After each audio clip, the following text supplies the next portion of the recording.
ಕೃತಿ ನ್ಯೂಸ್ ವೀಕ್ಷಕರಿಗೆ ಸ್ವಾಗತ. ಚಿಂತಾಮಣಿಯಲ್ಲಿ ವರದಕ್ಷಿಣೆ ರಾಕ್ಷಸನಿಗೆ ಮತ್ತೊಂದು ಬಲಿ. 4 ವರ್ಷದ ಮಗು ಅನಾಥ. ಚಿಂತಾಮಣಿಯಲ್ಲಿ ಭೀಕರ ಘಟನೆ. ವರದಕ್ಷಿಣೆ ಕಿರುಕುಳ ತಾಳಲಾರದೆ ಯುವತಿ ಆತ್ಮಹತ್ಯೆ. ವರದಕ್ಷಿಣೆ ಕಿರುಕುಳಕ್ಕೆ ಗೃಹಿಣಿ ಬಲಿ. ಚಿಂತಾಮಣಿಯಲ್ಲಿ ನೇಣಿಗೆ ಶರಣಾದ 26 ವರ್ಷದ ಮಮತಾಶ್ರೀ. ವರದಕ್ಷಿಣೆ ಕಿರುಕುಳ ತಾಳಲಾರದೆ ಗೃಹಿಣಿಯೊಬ್ಬರು ನೇಣು ಬಿಗಿದುಕೊಂಡು ಆತ್ಮಹತ್ಯೆ ಮಾಡಿಕೊಂಡಿರುವ ಧೋರಣೀಯ ಘಟನೆ ಚಿಂತಾಮಣಿ ನಗರದ ಸುಣ್ಣಶೆಟ್ಟಹಳ್ಳಿ ಬಡಾವಣೆಯಲ್ಲಿ ನಡೆದಿದೆ. ಮೃತ ಮಹಿಳೆಯನ್ನು ಚಿಂತಾಮಣಿ ನಗರದ ಗಣೇಶ್ ನಗರದ ವಾಸಿ ಶ್ರೀನಿವಾಸ ರೆಡ್ಡಿ ಅವರ ಪುತ್ರಿ ಮಮತಾಶ್ರೀ 26 ವರ್ಷ ಎಂದು ಗುರುತಿಸಲಾಗಿದೆ. ಮಮತಾಶ್ರೀ ಅವರಿಗೆ ಸುಮಾರು 5 ವರ್ಷಗಳ ಹಿಂದೆ ಮೋಹನ್ ರೆಡ್ಡಿ ಎಂಬುವವರೊಂದಿಗೆ ವಿವಾಹವಾಗಿದ್ದು, ಈ ದಂಪತಿಗೆ 4 ವರ್ಷದ ಮಗುವಿದೆ. ವರದಕ್ಷಿಣೆ ಕಿರುಕುಳವೇ ಈ ದುರಂತಕ್ಕೆ ಕಾರಣ ಎಂದು ಆರೋಪಿಸಲಾಗಿದ್ದು, ಮಮತಾಶ್ರೀ ಅವರ ತಂದೆ ಶ್ರೀನಿವಾಸ ರೆಡ್ಡಿ ಅವರು ಚಿಂತಾಮಣಿ ನಗರ ಪೊಲೀಸ್ ಠಾಣೆಗೆ ದೂರು ನೀಡಿದ್ದಾರೆ. ಘಟನೆ ವಿಷಯ ತಿಳಿದ ತಕ್ಷಣ ಅಡಿಷನಲ್ ಎಸ್ಪಿ ಜಗನ್ನಾಥ್ ರೈ ಹಾಗೂ ನಗರ ಠಾಣೆಯ ಇನ್ಸ್ಪೆಕ್ಟರ್ ವಿಜಯ್ ಕುಮಾರ್ ಅವರು ಸ್ಥಳಕ್ಕೆ ಭೇಟಿ ನೀಡಿ ಪರಿಶೀಲನೆ ನಡೆಸಿದ್ದಾರೆ. ಪ್ರಕರಣ ದಾಖಲಿಸಿಕೊಂಡಿರುವ ಪೊಲೀಸರು ಮುಂದಿನ ಕಾನೂನು ಕ್ರಮ ಕೈಗೊಂಡಿದ್ದಾರೆ.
ಫಂಕ್ಷನ್ 12 ಗಂಟೆ ಆಗುತ್ತೆ. ಇದೆಲ್ಲ ರಿಪೋರ್ಟ್ ಆಗುತ್ತೆ.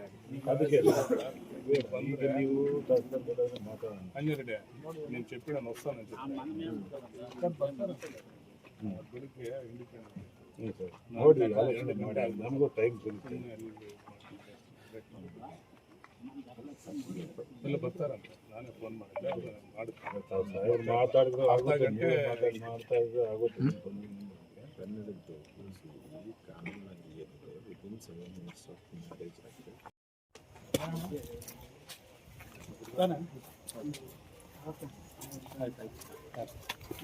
నా ఊరు సోకట్టి ఊరు పోలీసులు ఇస్తే వాళ్ళ ఊరు వద్దు.